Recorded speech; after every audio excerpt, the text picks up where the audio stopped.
क्या बकवास बात कर रहे हैं? उससे क्या हासिल होगा? मॉडर्निटी की निशानी यह है कि हिजाब ना पहने। मॉडर्निटी की निशान ये है कि हम सब चीज अपने रिलीजन के प्रैक्टिस छोड़ दें। ये मॉडर्निटी ये नहीं है, हम इसको नहीं मानते इन चीजों को। कर्नाटक के हिजाब विवाद को लेकर दायर याचिकाओं पर तुरंत सुनवाई से सुप्रीम कोर्ट ने न केवल इनकार कर दिया है बल्कि याचिकाकर्ता को लताड़ भी लगाई है। कोर्ट ने इस मामले में जल्दी सुनवाई की अपील करने वाले वरिष्ठ वकील देवदत्त कामत से कहा कि वह इस विषय को सनसनीखेज न बनाए। सुप्रीम कोर्ट में अपील की गई थी कि स्कूल कॉलेजों में परीक्षा जल्द शुरू होने वाली है, इसलिए इस मामले में भी जल्द सुनवाई होनी चाहिए। छात्राओं के वकील देवदत्त कामत ने सुनवाई के दौरान सीजीआई एनवी रमन से कहा कि यह मामला अर्जेंट है क्योंकि इसकी वजह से कई छात्र परीक्षा में नहीं बैठ पाएंगे, जिससे उनका साल बर्बाद हो जाएगा। लेकिन सीजीआई एनवी रमन ने साफ कर दिया कि इस मामले का छात्रों की परीक्षा से कोई संबंध नहीं है। सीजीआई ने यह भी कहा कि इस मामले को सनसनीखेज नहीं बनाया जाना चाहिए। हिजाब मामले पर सुनवाई के लिए भी अदालत ने फिलहाल कोई तारीख नहीं दी है। इससे पहले भी शीर्ष कोर्ट ने अपील कर तत्काल सुनवाई से इनकार कर दिया था और होली की छुट्टी के बाद तक इस मामले को टाल दिया था।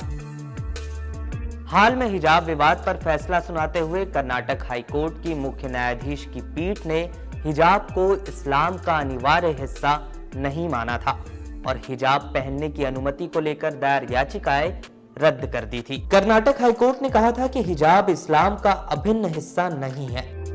कोर्ट के मुताबिक पवित्र कुरान में मुस्लिम महिलाओं के लिए हिजाब पहनना अनिवार्य नहीं बताया गया है। कोर्ट ने कहा था कि सार्वजनिक स्थानों पर जाने के लिए हिजाब एक जरूरी कपड़ा जरूर है, लेकिन ये एक धार्मिक बाध्यता नहीं है। कर्नाटक हाईकोर्ट के हिजाब को लेकर इस फैसले के बाद एआईएमआईएम प्रमुख असदुद्दीन ओवैसी ने भी सुप्रीम कोर्ट का दरवाजा खटखटाने की बात कही थी। एसेंशियल रिलीजियस प्रैक्टिस हिजाब नहीं है। आप कैसे डिसाइड करेंगे एसेंशियल है नहीं है? आखिर बात कहाँ खत्म होगी? मस्जिद की बात हुई तो आपने कहा मस्जिद एसेंशियल नहीं है, दाढ़ी की बात हुई आपने कहा दाढ़ी एसेंशियल नहीं है, अब आप बोल हिजाब नहीं है।